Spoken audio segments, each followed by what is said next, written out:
तो दोस्तों शुरू करते हैं आज की इंफ्रा न्यूज। पहली खबर आ रही है आसाम से, जहां पर आंगनवाड़ी सिस्टम्स को पूरी तरीके से एक हेल्थ केयर सिस्टम और एक बेहतर प्लेस बनाने के लिए यहाँ के गवर्नमेंट ने कुछ नए मेजर्स सामने लिए हैं, जहां पर इंटेंशन रखा गया है 4000 न्यू सेंटर्स को क्रिएट करने के लिए। और इसके अलावा जो लोग काम करते हैं आंगनवाड़ी में उनके लिए मल्टीपल चीजों को बेहतर बनाया गया है। फॉर एग्जाम्पल रिटायरिंग एज को बढ़ा दिया गया है 60 तक। आंगनवाड़ी वर्कर्स को 6 लाख रुपीज तक के ग्रांट दिए जाएंगे। जो छोटे आंगनवाड़ी सेंटर्स होते हैं उनको 3 लाख तक की ग्रांट दी जाएगी, और जो हेल्पर्स के तौर पे काम करते हैं आंगनवाड़ी में उनको 2 लाख रुपए तक दिए जाएंगे।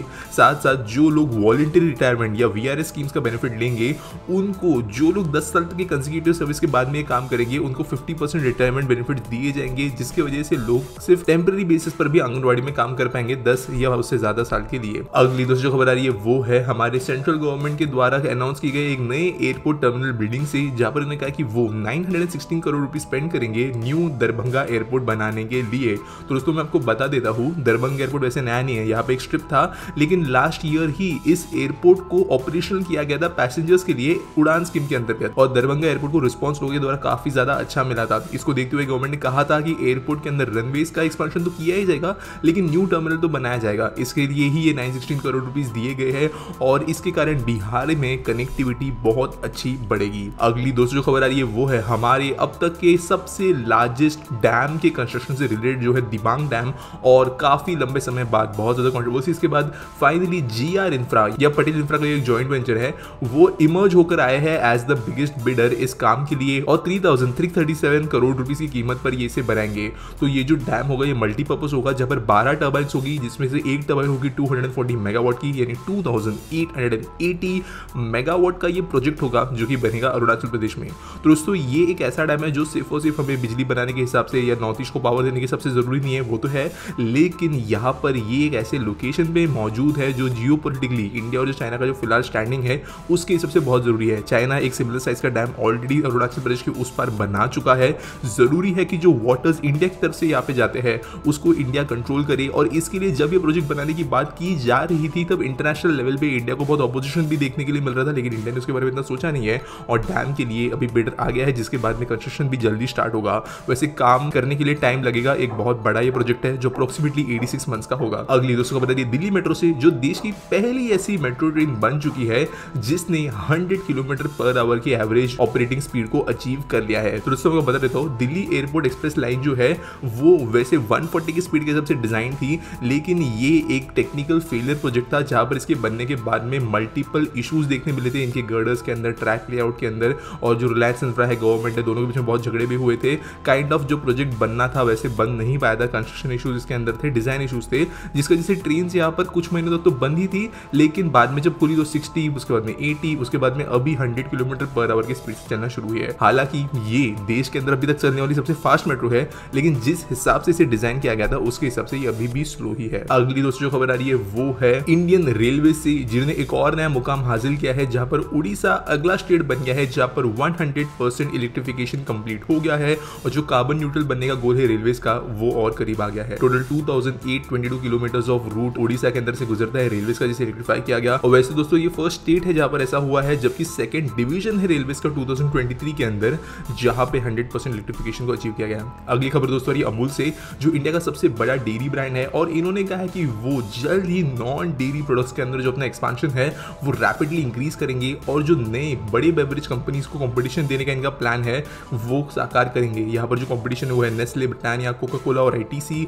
और इनके जो डायरेक्टर है इनके द्वारा कहा गया है कि वैसे हम अभी भी एक प्राइमरीली डेयरी ब्रांड है, दुनिया का सबसे बड़ा डेयरी ब्रांड है, लेकिन जो साइड में दूसरे बिजनेस है इनको भी वो बहुत ही ज्यादा क्लोजली ऑब्जर्व करके स्केल करेंगे स्पीड के साथ। अगली खबर दोस्तों ये विजयवाड़ा से, जहां पर आंध्र प्रदेश के स्टेट गवर्नमेंट ने अनाउंस की है एपी इंडस्ट्रियल पॉलिसी 2023, और यहाँ पे इस साल जो फोकस रखा गया है वो है ग्लोबल अप्रोच का।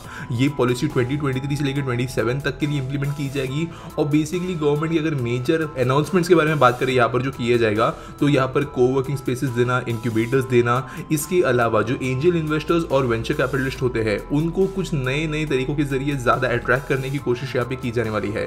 ऐसे सिस्टम्स डिप्लॉय किए जाएंगे जो डिजिटल हो गए, जिसका वजह से मेजर्स में ट्रांसपेरेंसी आएगी, टाइम बाउंड क्लियरेंसेस देखने मिलेंगे, एक लैंड बैंक बनाई जाने वाली है ताकि जो नई इंडस्ट्रीज आए उनको गवर्नमेंट उस लैंड बैंक में से डायरेक्टली जैसी नीड हो वैसी जमीन अलोकेट बिना किसी दिक्कत के कर सके। और आंध्र प्रदेश गवर्नमेंट को उम्मीद है कि इसके वजह से जितना हो सके उतना जल्दी वो ग्लोबल इन्वेस्टमेंट स्टेट के अंदर ला पाएंगे। अगली दोस्तों खबर है, ये Bengaluru based auto booking app Namma Yatri से जो पहला ऐसा मोबिलिटी ऐप बन गया है ONDC के ऊपर लिस्ट होने के लिए। तो दोस्तों ONDC अगर आपने थोड़ा समझने की कोशिश की है तो आप कह सकते हो एक बहुत ही बड़ा यूनिफॉर्म ई-कॉमर्स प्लेटफॉर्म ये बन सकता है। इस तरीके से इसे डिजाइन किया गया है।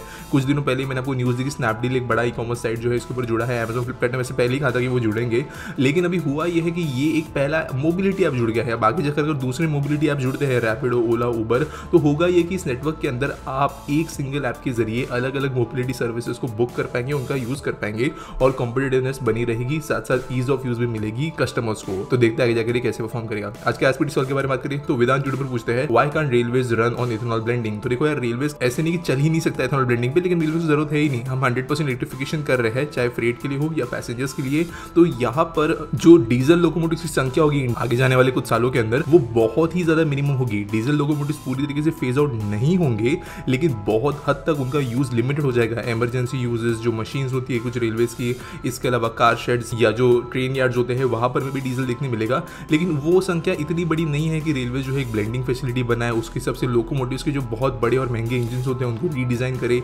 ये चीजें रेलवेज में हो नहीं सकती। इथेनॉल ब्लेंडिंग का मेन दो ही पर्पस है, एक तो एमिशंस को कम करना, दूसरा जो उससे ज्यादा मेजर बड़ा पर्पस है वो है हमारी फ्यूल के ऊपर जो डिपेंडेंसी है इंपोर्ट अमाउंट की वो कम की जाए, ताकि थोड़ा जो आप कह सकते हो परसेंटेज ऑफ फ्यूल है वो इंडिया के अंदर बन के मिक्स हो जाए। लेकिन रेलवेज को ऐसी जरूरत है ही नहीं। इलेक्ट्रिफिकेशन का ऑप्शन है जो हमारे यहाँ पे रोड ट्रांसपोर्ट है, जो हैवी व्हीकल्स आप बोल सकते हो, ट्रक्स वगैरह, इनके अंदर इलेक्ट्रिफिकेशन इतना इजीली नहीं आने वाला और कुछ कुछ जगहों पे शायद आ भी नहीं सकता है टेक्निकल लिमिटेशंस की वजह से। तो वहां पर इथेनॉल ब्लेंडिंग एक बेहतर सोल्यूशन है टाइम बीइंग, जब तक ये बड़ा कोई रेवोल्यूशन आता नहीं है। तो इसलिए रेलवे जो है इथेनॉल ब्लेंडिंग के ऊपर इतना ध्यान नहीं दे रही और इसके बारे में शायद देगी भी नहीं है। उम्मीद करता हूं आपको सवाल का जवाब मिल गया होगा। आपके पास कोई सवाल है तो आप नीचे मुझे कमेंट्स में पूछ सकते हो। आपके पास अगर न्यूज़ है सबमिट करने के लिए तो उसके लिए आपको डिस्क्रिप्शन में लिंक मिल जाएगी। वीडियो अच्छा लगा होगा तो लाइक करना, सब्सक्राइब करना। मिलेंगे अगले वीडियो में।